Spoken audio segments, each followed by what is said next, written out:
Kegaduhan sebelum waktu sahur. Seorang lelaki memukul-mukulkan tongkat ke gerbang pagar, di depan sebuah rumah gedung besar.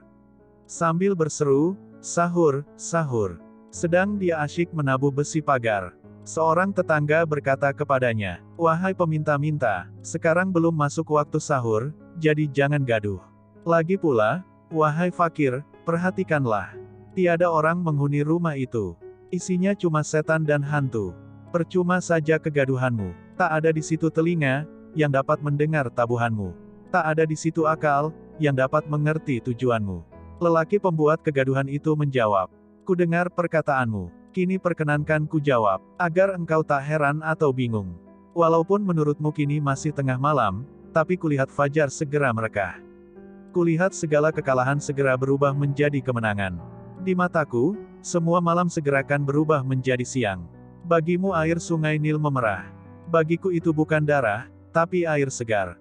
Menurutmu, pagar besi ini keras. Tapi di tangan Daud, ia lunak dan mudah dibentuk. Menurutmu, gunung itu kokoh dan mati. Tapi bagi Daud, ia pandai bernyanyi. Menurutmu, butiran kerikil itu bisu. Tapi bagi Mustafa ia fasih bertahlil. Menurutmu batang kurma itu mati. Tapi bagi Mustafa ia bagai seorang kekasih yang patah hati. Bagi mereka yang jahil, benda-benda di seantero semesta ini tampak mati. Tapi di hadapan Sang Pencipta, mereka berilmu, dan tunduk pada kehendaknya. Sedangkan mengenai ucapanmu, mengapa aku ribut memukul pagar, sedangkan gedung ini kosong? Dengarkanlah penjelasanku. Mengapakah kaum muslim menginfakkan hartanya bagi Rob mereka, untuk mendirikan masjid dan lembaga pengajaran? Dan bagai pencinta yang mabuk, bersuka hati mempertaruhkan jiwa dan harta menempuh perjalanan haji. Apakah pernah mereka mengatakan, Baitullah itu kosong? Tidak, mereka tahu, Rob pemilik bait itu gaib. Apakah mereka yang pergi berhaji itu pernah berkata, kami terus melantunkan, labaika? Tapi mengapa tak pernah memperoleh jawaban? Tidak? Rahmat ilahiyah yang menyebabkan mereka melantunkan, labaika, itu sebenarnya adalah jawaban yang setiap saat datang dari Yang Maha Tunggal. Dalam basirahku, gedung ini adalah sebuah tempat perjamuan bagi jiwa. Dan debunya adalah sebuah ramuan. Akan terus kupukulkan tongkatku untuk mengaduk ramuan itu. Sehingga dengan caraku membangunkan sahur ini, lautan rahmat ilahiyah akan pasang naik dan melontarkan mutiara, serta menyingkapkan khazanahnya. Lelaki sejati mempertaruhkan jiwa mereka di medan perang dan bertempur demi Sang Pencipta. Seperti yang dicontohkan Ayub dengan cobaannya. Atau seperti Yakub dengan kesabarannya. Ribuan orang, di tengah lapar haus dan kesedihan mereka, sekuat tenaga berupaya beramal demi keridoan Rob.